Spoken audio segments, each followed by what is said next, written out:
Hey everyone, and welcome to the very first episode of Houseki no Kuni. But before I talk about this and possible spoilers, here's an artist promotion right here.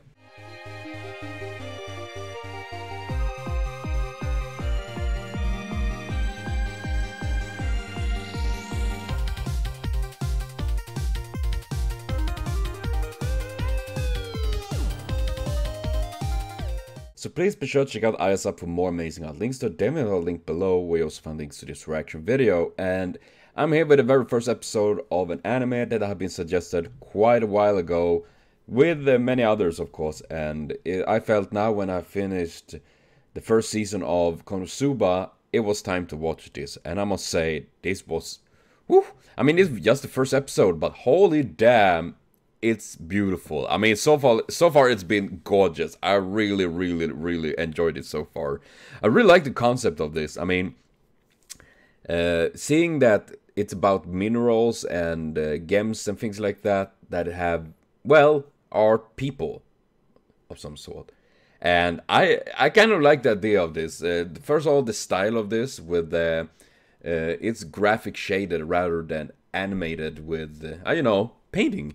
And I think that is very nice. I mean, usually when I see an anime and then they have randomly, maybe like a big monster that is CGI and shaded and all of that, well, cel shaded, it usually is like, doesn't look too good, it sticks out way too much. But when this entire thing is like that, it all looks so natural, it looks so good, and I really enjoy how it looks like. It looks so beautiful. It's like so breathtaking. I'm like, oh my god, it's so nice. And seeing Foss trying to find his role and what he can do, I mean, kind of interested to see that, because the hardness, I mean, they're using the Moss scale, and I did read it now while watching the reaction video, just tiny bit, but I did read it a little bit more in between before I made this video, and it's very interesting. I mean, I'm by no means an expert in gems or anything like that.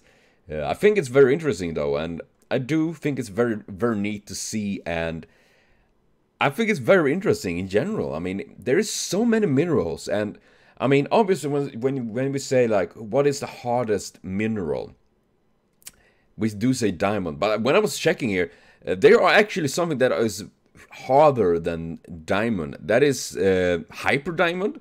I never heard of that. Very interesting. I mean, it's very cool, and something that is called rhenium diboride. I have no idea what the fuck that is actually, but it's everything is really cool. I think that's awesome. I'm curious to see more of this. I was actually planning to watch more episodes, but honestly, I don't feel well today, so it's just one.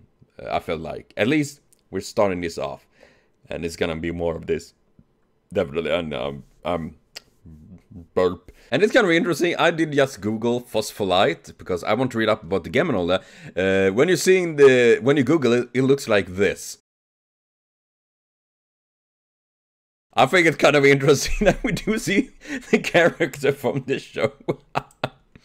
I know, it's pretty cool. Okay, phospholite is a rare mineral composed by hydridic zinc phosphate. Its name derives from the chemical composition, phosphate, and the Greek word for leaf, phylon, a reference to its cleavage. Narni! It's highly prized by collectors for its rarity and for its delicate bluish-green color. Phospholite is rarely cut because it's fragile and brittle, and large crystals are too valuable to be broken up. Well, now that it makes sense with how brittle Foss is in the anime. That is pretty neat. Man. Okay, I didn't have too much information about this. It's too sad because it's really interesting. And Muff scale, it is 3.5. So it makes sense they call him 3.5 like that. So it all comes around. That is pretty neat. Man, it makes me just really excited to read more and learning more about gems and about this anime. And people that say like anime and things like that, you don't learn from that. You fools, you learn quite a lot. I've learned a lot, and I love it. But can't wait to watch the next episode. But that's gonna be next weekend. So thank you for watching. See you later on. Have a continued super great day.